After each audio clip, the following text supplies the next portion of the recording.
So today, we're going to talk about some of the most disturbing crimes in modern British history. And look, these aren't just stories about violence. These are cases that literally rocked a nation, that challenged its whole sense of safety and trust, and they left behind scars that are still there today. You know, when you think of truly shocking crimes, the UK probably isn't the first place that pops into your head. It has this reputation for being, well, relatively safe. But every now and then, a case comes along that is so brutal, so bizarre, that it just shatters that image completely. These are the ones that make an entire country stop and ask, wait, how could this happen here?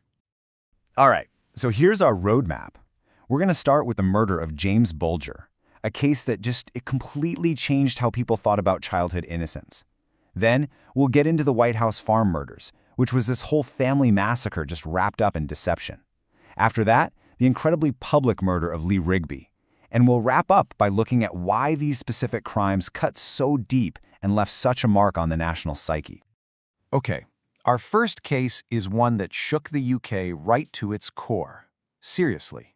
It's a story that forces you to question the most basic things you believe about childhood and to face a reality that is truly unthinkable. It all started back on February 12, 1993. A 2-year-old toddler, James Bulger, just vanished from his mother's side in a busy shopping center. At first, everyone hoped he just wandered off, you know?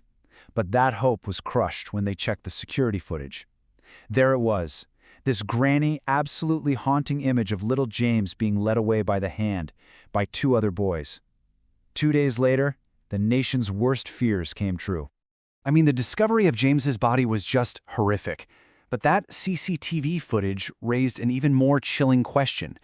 The people who did this weren't some shadowy adults hiding in the dark. They were children. The question on everybody's mind was, who could do this? And maybe even more terrifying, just how old were they? 10. The killers, John Venables and Robert Thompson, were just 10 years old. And that single fact, that's what took this from a horrible tragedy to a full-blown national trauma. It was like proof that pure evil doesn't have an age limit. The evidence against them, from the CCTV to the forensic evidence, was just overwhelming. The public outrage was absolutely visceral. I mean, you had furious crowds outside the court. Their conviction made them the youngest murderers in modern British history, and it created this huge legal nightmare. I mean, what do you do with 10-year-old killers?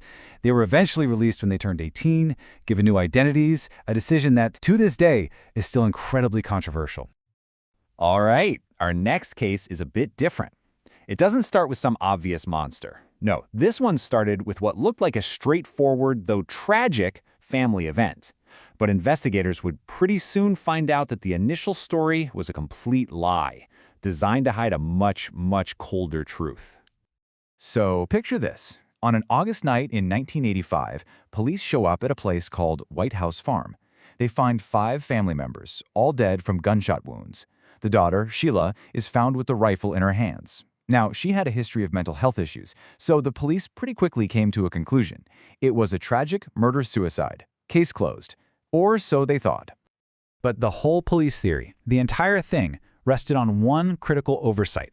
See, the rifle was found with Sheila, yeah? But the silencer for it was found later in a cupboard. And that one detail changed everything. As you can see here, the rifle with that silencer attached was actually too long for Sheila to have been able to shoot herself. And not only that, her blood was found inside the silencer. That means it was attached during the killings. There's just no way she could have been the killer. So with the murder-suicide theory completely falling apart, suspicion turned to the only surviving family member, Sheila's brother Jeremy Bamber. And while he was putting on this big show of being heartbroken, people started to notice that his grief just seemed performed. As this expert analysis noted, his expressions and his body language just didn't match someone who had lost their entire family. It was a subtle thing, but deeply, deeply unsettling. And the final piece of the puzzle? It came from Jeremy's own girlfriend. She went to the police and told them the horrifying truth. Jeremy had been planning to kill his family for a long time, and he was driven by one of the oldest motives in the book, greed. He stood to inherit a massive fortune. Her testimony just completely shattered that image of the grieving son and revealed a cold, calculating murderer. Our last case for today is different. This wasn't a crime committed in secret or disguised as something else. No, this was a crime designed to be a public spectacle, a literal act of terror on a busy London street that was meant to be seen by as many people as possible.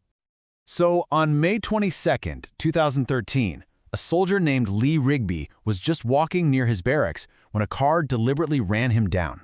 Two men got out and attacked the helpless soldier, but what happened next was just surreal. Instead of running away, they dragged his body into the middle of the road and just waited. They were almost posing, waiting for the police and the public to see what they had done. And this wasn't some random act of violence. It was a calculated political statement. As you can see from his own words here, one of the attackers, Michael Adebolajo, just calmly walked up to a bystander who was filming on their phone and explained his motive. He made it crystal clear this was retaliation, a gruesome message delivered on a public street for all to see. And this, right here, is what makes the crime so incredibly chilling. Lee Rigby wasn't targeted as a person. He was targeted because of his uniform. The attackers were just looking for any soldier to kill. He was a symbol, and his murder was an act of symbolic violence designed to terrorize an entire nation. So we've looked at three profoundly different crimes, right? But each one left this permanent mark on the British psyche. And the question is why? Why do these particular stories continue to haunt people years, even decades later? Well, it's because each case violated a fundamental pillar of what we think of as a safe society. The James Bulger murder just obliterated the idea of childhood innocence. The White House Farm massacre betrayed the sacred trust of family, all for money. And the murder of Lee Rigby shattered our sense of public safety, turning terror into a public show. These crimes become part of this dark folklore because they tap into our absolute deepest fears. They remind us that evil can be found in the most unexpected places, in a child's face, in a son's smile, or on a sunny city street. So the final question I'll leave you with is this. Is it the brutality of a crime that makes it unforgettable, or is it the way it completely shatters the world we thought we knew?